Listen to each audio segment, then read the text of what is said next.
नमस्कार, स्वागत है आपका। आप देख रहे हैं सी न्यूज़ भारत। मैं हूं आपके साथ इशिता। वक्त हो गया अलीगढ़ बुलेटिन का। अलीगढ़ जनपद में पुलिस ने लूट की घटना का खुलासा करते हुए 3 नाबालिग आरोपियों को पकड़ा और एक नकदी के साथ एक अवैध तमंचा बरामद किया। क्या है पूरा मामला, देखिए इस रिपोर्ट में। अलीगढ़ वरिष्ठ पुलिस अधीक्षक संजीव सुमन द्वारा जनपद में चलाए जा रहे अभियान ऑपरेशन प्रहार व हत्या के तहत पुलिस अधीक्षक ग्रामीण के निर्देशन में क्षेत्राधिकारी खैर के पर्यवेक्षण में खैर पुलिस अधीक्षक एसएचओ खैर के नेतृत्व में 19 मार्च को उप निरीक्षक जगदीश कुमार द्वारा लूट की घटना का सफल अनावरण कराते हुए मुखबिर की सूचना पर 3 नाबालिग आरोपियों को गिरफ्तार किया तथा उनके कब्जे से 30,000 रुपये काला पिट्ठू बैग, 6 चाबी व एक अवैध तमंचा 315 बोर का बरामद हुआ। पुलिस ने दोनों आरोपियों को न्यायालय के समक्ष पेश कर जेल भेज दिया है। जिस समय करीब रात के 9:30 बजे हमें ये सूचना मिली कि सोफा पे शराब के ठेके का सेल्समैन जब अपने घर गया तो 3 अज्ञात व्यक्ति उसके घर पे घुस के बैग सहित करीब 44,000 रुपये चोरी करके ले गए। वादी के बयान पे हमने मुकदमा दर्ज किया। उसके बाद हमने टीम गठित की। पुलिस टीम हमारी घटनास्थल पे गई और निरीक्षण किया। हमने सर्विलांस टीम की भी मदद ली। कॉल डिटेल्स को हमने एनालिसिस किया और आज हमने सफलतापूर्वक इस चोरी की घटना का अनावरण कर लिया है। आज हमने सुबह करीब 11:30 बजे तीनों अभियुक्त को गिरफ्तार कर लिया। इसमें अमन चौहान, मंजीत चौहान, कुणाल चौहान, ये तीनों अभियुक्त हैं। जब हमने इनका बयान लिया तो हमें ये समझ आया कि ये तमंचे के बल पे हुई लूट है, इसलिए हमने चोरी का मुकदमा तरमीम कर दिया है लूट में। हमें इनके कब्जे से 30,000 रुपये जो कि लूटे हुए वो मिले। जो इस लूट में यूज़ हुआ तमंचा है वो बरामद हुआ है। जो काले रंग का बैग था वो भी बरामद हुआ है। इसमें 6 चाबी ठेके की वो भी बरामद हुई है। आगे की अग्रिम कार्रवाई जारी है। अलीगढ़ से सी न्यूज़ संवाददाता संजीव शर्मा की रिपोर्ट। अलीगढ़ में ज्ञानधारा क्लब द्वारा होली मिलन कार्यक्रम आयोजित किया गया, देखिए रिपोर्ट। अलीगढ़ श्री अखिलेश्वर महादेव मंदिर रघुवीरपुरी अलीगढ़ में ज्ञान क्लब द्वारा आयोजित होली मिलन कार्यक्रम आयोजित किया गया। कार्यक्रम की अध्यक्षता राजीव अग्रवाल सीए ने करी और अतिथियों का स्वागत दिव्य लहरी अध्यक्ष महिला प्रकोष्ठ द्वारा किया गया। गीता के 3य अध्याय का पाठ उमेश उप्पल द्वारा किया गया। कार्यक्रम के मुख्य वक्ता सुनील कौशल महाराज आध्यात्मिक विचारक एवं कथावाचक ने अपने उद्बोधन में श्री राम कथा, होलिका कथा और गीता ज्ञान पर अपने विचार रखे और कर्म प्रधानता पर अपने विशेष जोर दिया। कार्यक्रम के दौरान आस्था डांस अकादमी द्वारा सांस्कृतिक कार्यक्रम भी प्रस्तुत किए गए, जिसकी सभी ने बहुत सराहना की। कार्यक्रम में धन्यवाद ज्ञापन अर्चना राजन द्वारा किया गया। क्या नाम किस तरह कार्यक्रम किया गया, कहाँ पर किया गया आज? जैसा कि आप देख ही रहे हैं, आज मैं कहूँगा कि ज्ञानधारा क्लब का परम सौभाग्य है जो आज का ये कार्यक्रम यहाँ श्री अखिलेश्वर महादेव मंदिर में आयोजित हो रहा है।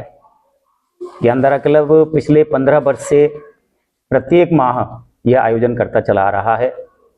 हम लोगों के संरक्षक हैं आदरणीय सुनील कुमार वाजपेयी जी, जो कि रेवेन्यू सर्विस में इनकम टैक्स डिपार्टमेंट में इस समय कमिश्नर हैं। उन्हीं के साथ कुछ हम और हमारे साथी लोगों के द्वारा इस क्लब की स्थापना की गई और तब से प्रति माह लगातार अनवरत यह कार्यक्रम किया जाता है।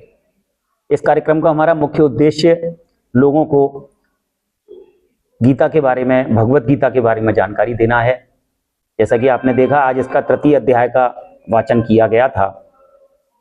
गीता के 18 अध्याय हैं और प्रत्येक माह हम एक अध्याय का वाचन कराते हैं किसी भी बैठे हुए सदस्य के द्वारा, जिससे कि लोगों में जागरूकता पैदा हो गीता के प्रति। हम सभी जानते ही हैं कि भगवत गीता एक ऐसा ग्रंथ है जिसमें कि जीवन की सारी समस्याओं का समाधान भगवत गीता में दिया हुआ है। आवश्यकता है पूर्ण मनोयोग से उस कार्यक्रम को, उस भगवत गीता को पढ़ने की। आजकल जिस प्रकार से समाज में प्रदूषण फैल रहा है, उस प्रदूषण को दूर करने का एकमात्र माध्यम मेरा मानना यह है कि गीता ज्ञान सागर है। विभिन्न भाषाओं में गीता ज्ञान सागर का पुस्तकें लिखी गई हैं, लेकिन क्योंकि हम सभी, हमारी हिंदी भाषा है, उसको हिंदी भाषा में हमारे आदरणीय वाजपेयी साहब ने इसको लिखा है और उसका वाचन हम प्रत्येक माह करते हैं। इसके अतिरिक्त एक मुख्य वक्ता के रूप में, जैसे कि आप जानते ही हैं, आज हमारे रामकथा वाचक सुनील कौशिक जी महाराज आज आए हुए हैं। भक्तमाल कथाओं के ऊपर आप छोटी छोटी भक्तमाल कथाओं के माध्यम से हम सभी लोगों को जागरूक कर रहे हैं। कुछ हम भजन आदि की प्रस्तुति इस कार्यक्रम के माध्यम से करते हैं। कुल मिला के 1.5 घंटे का कार्यक्रम होता है और विशेष बात यह है कि हमारा प्रयास रहता है कि समय पर हम कार्यक्रम को शुरू करें और समय पर ही कार्यक्रम को समाप्त करें, जिससे कि कोई भी व्यक्ति जो समय पर आता है उसका समय व्यर्थ ना हो। आज मंदिर प्रांगण में गत वर्ष की भांति इस वर्ष भी ज्ञान धारा क्लब का जो गीता ज्ञान पर लोगों को जागृत करते हैं, गीता के ज्ञान के बारे में बताते हैं, उस संदर्भ में ही आज यहाँ का कार्यक्रम है गीता ज्ञान सागर।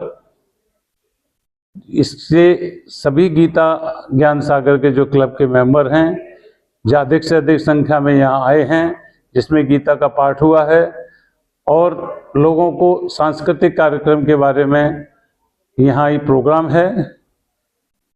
गत वर्ष यहाँ पर भी यही एक बार हुआ था।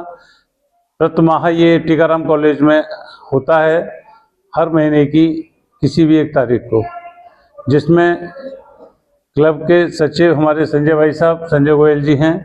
बाकी जानकारी वो देंगे आप। अलीगढ़ से सी न्यूज़ संवाददाता संजीव शर्मा की रिपोर्ट।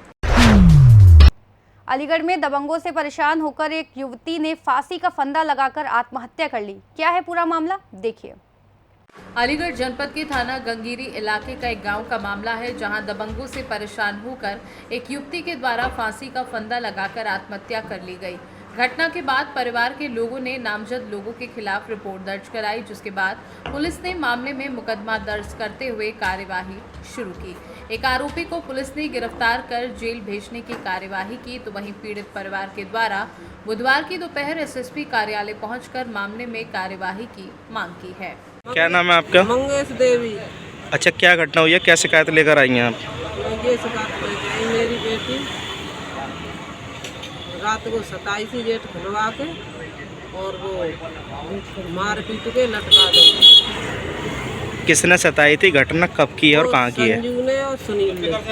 घटना कब की है, कितने दिन पुरानी है? 10 फरवरी की। अच्छा, कोई रंजिश है, मारने की वजह क्या रही है? रंजिश कोई नहीं। अच्छा, बेटी का नाम क्या है, कितनी उम्र है? किरण देवी। किरण कुमार। कितनी उम्र है? 20। अच्छा, मारने की वजह क्यों रही है, क्यों मारा है? उसको प्यार करने लगा वो आपसे, हमको पता नहीं था। आपको कैसे सूचना लगी? हमको तो सूचना लगी, हम तो पंजाब थे, हमको लगी 3 दिन हुए थे बस। हमने बेटी ने हमसे बोला, हमारी बेटी ने हमसे बोला मैं आ रहे हैं तो हम देखेंगे क्या हुआ है, तो तक मरी मिली तो लड़की मरी मिली। अच्छा, थाना कौन सा आपका, कहाँ की रहने वाली है? गंगीरी चौराहे थाना है। बेटी जो ख़त्म हुई थी वो कहाँ ख़त्म हुई थी? वो गंगीरी चौराहे। क्या नाम है आपका? राणा नाथ जोगी। अच्छा, क्या घटना हुई है?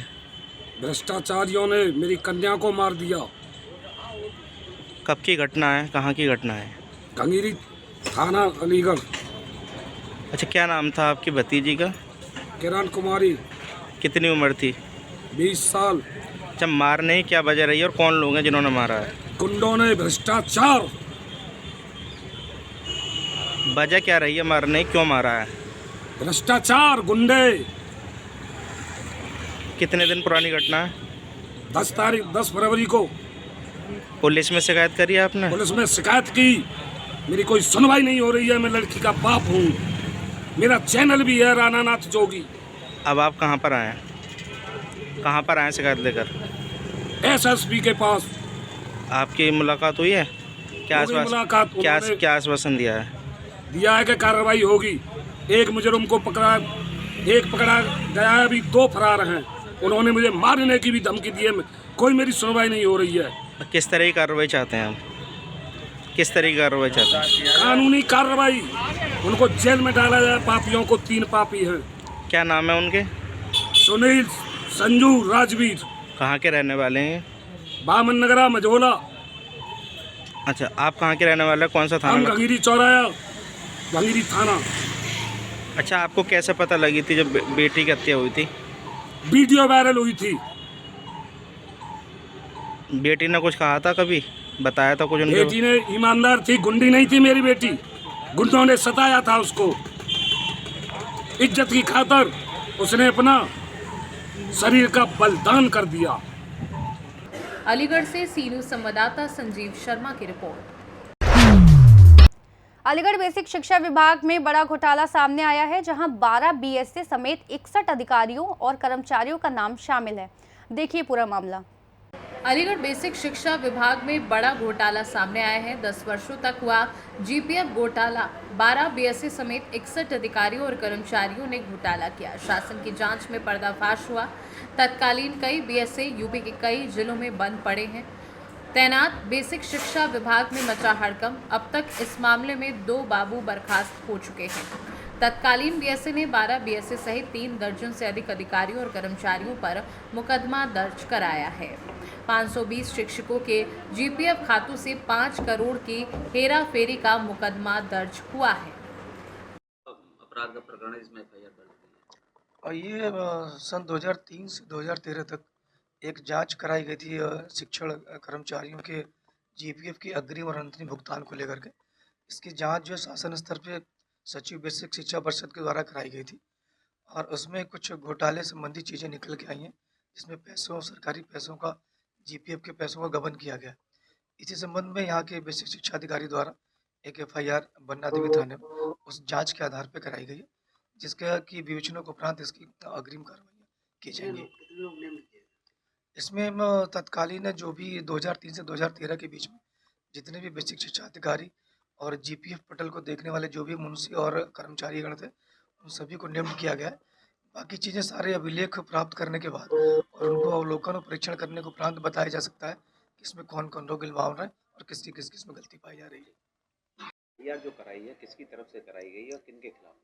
ये एफआईआर मेरे द्वारा कराई गई है। मैं राकेश सिंह, जिला बेसिक शिक्षा अधिकारी अलीगढ़ हूँ। वित्तीय वर्ष 2003 से 2013 के बीच में जीपीएफ जो शिक्षकों को दिए जाते हैं उसमें 2 स्तरों पे जांच हुई थी। दोनों स्तरों में घोटाले की पुष्टि हुई। जो वास्तविक लाभार्थी था उसको धनराशि ना मिल करके उसकी धनराशि दूसरे को दे दी गई थी।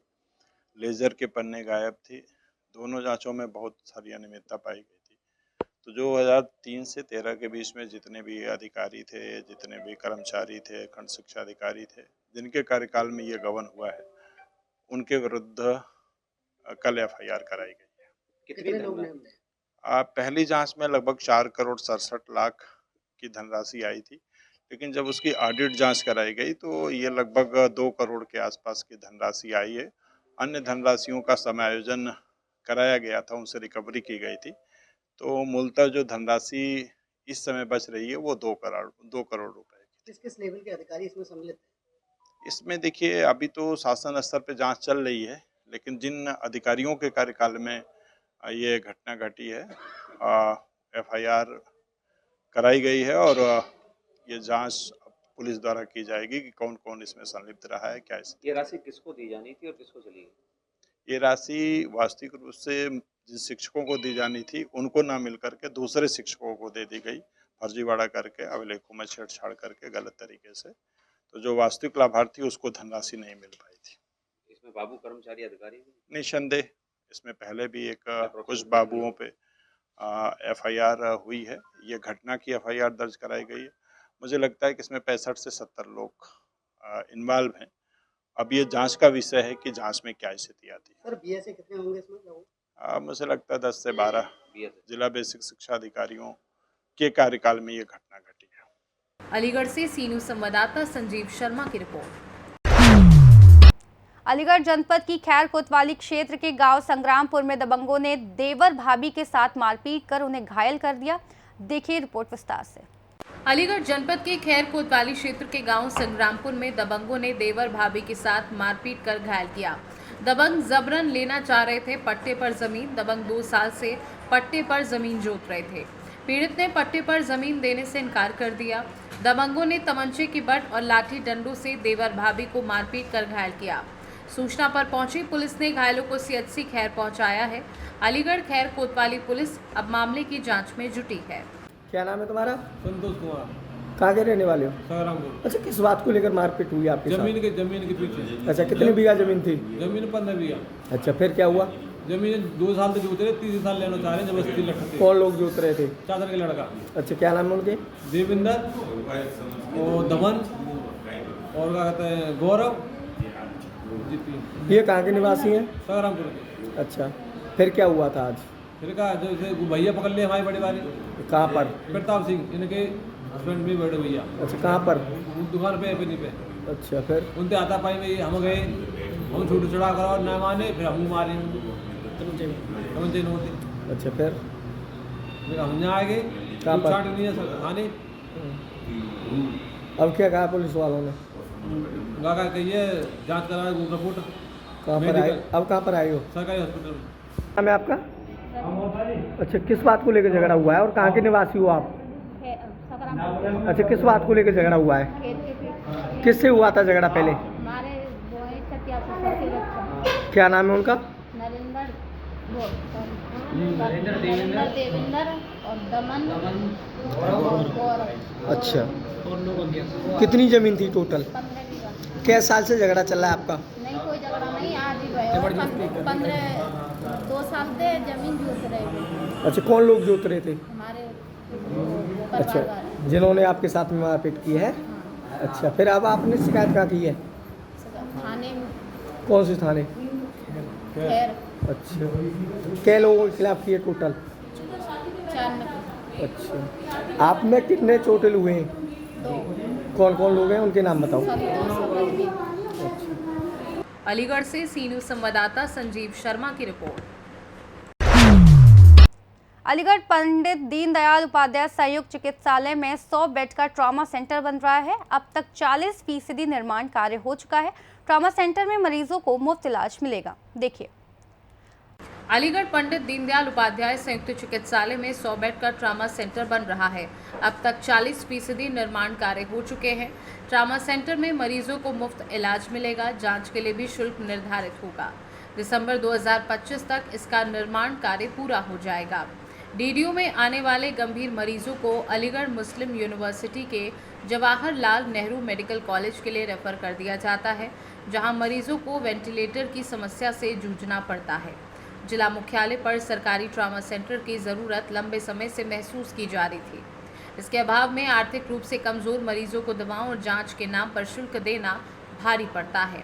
डीडीयू में ट्रामा सेंटर का निर्माण कार्य लगभग 40% हो चुका है। इसमें सारी सुविधाएं होंगी जिससे गंभीर मरीजों का इलाज हो सके। जी, क्या नाम है आपका? जयप्रकाश नाम है जी मेरा। जी, ये क्या बनना है, कहाँ पर बनना है? ये हॉस्पिटल दीनदयाल हॉस्पिटल बन रहा है ये, और ये 100 बेड का है और काम भी अच्छा चल रहा है। वैसे अभी तक कोई काम बंद नहीं हुआ है, काम प्रोग्रेस पर ही है। तकरीबन कब तक ये बनकर तैयार हो जाएगी? ये लगभग मान लीजिए कि इस साल में लगभग निपट जाएगा सीधा। ये काम बढ़िया चल रहा है? काम बढ़िया चल रहा है और कोई काम अभी तक रुका हुआ नहीं है, ना ही कोई काम पेंडिंग पे है अभी।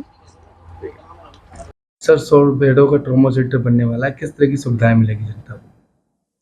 सरकार की तरफ से पंडित दीनदयाल उपाध्याय के परिसर में एक 100 बेडेड क्रिटिकल केयर ब्लॉक बन रहा है, जिसके अंदर ट्रॉमा के मरीज जो है उनका प्राथमिक तौर पर उपचार किया जाएगा और जो सुविधाएं यहाँ पे पहले नहीं थी उन सुविधाओं में वृद्धि होगी। सर, अगर दीनदयाल की बात कहिए तो लगभग कितने मरीज आते हैं यहाँ पर? दीनदयाल में पर डे ओपीडी हमारी करीब 1500 से लेकर 2000 के बीच में रहती है और 40 से 50 डेली की आईपीडी होती है। तो लगभग कितनी सुविधाएं हैं आज के समय में दीनदयाल में? दीनदयाल में वर्तमान में हमारे पास लगभग सभी विधाओं के डॉक्टर्स और सुविधाएं उपलब्ध हैं, लेकिन क्रिटिकल केयर की जो सुविधा है वो थोड़ा सा यहाँ पे नहीं थी, जो इस ब्लॉक के बनने के बाद जनहित में आगे काफ़ी लाभ होगा। तो लगभग कितने जगह के लोग जो है यहाँ पर इलाज कराने वगैरह आते हैं? यहाँ पे इलाज कराने के लिए अलीगढ़ जनपद के अलावा आसपास के जनपदों से लोग भी इलाज कराने यहाँ पे आते हैं। सर, जो नई 100 बेड का वो बन रहा है अस्पताल, वो ट्रॉमा सेंटर तकरीबन कब तक बनकर तैयार हो जाएगा? 100 बेड वाला एक क्रिटिकल केयर ब्लॉक लगभग इस साल के अंत तक तैयार होने की संभावना है। इस दीनदयाल की और उस ट्रॉमा सेंटर में जो सुविधाएं हैं उनमें कितना अंतर आएगा सर? ये दीनदयाल का एक तरह से काफ़ी अपग्रेड हो जाएगा और अन्य सुविधाएं जो इस समय हम कुछ सुविधाएं नहीं दे पा रहे हैं तो वो सुविधाएं वहाँ पे उपलब्ध होंगी। अलीगढ़ से सी न्यूज़ संवाददाता संजीव शर्मा की रिपोर्ट।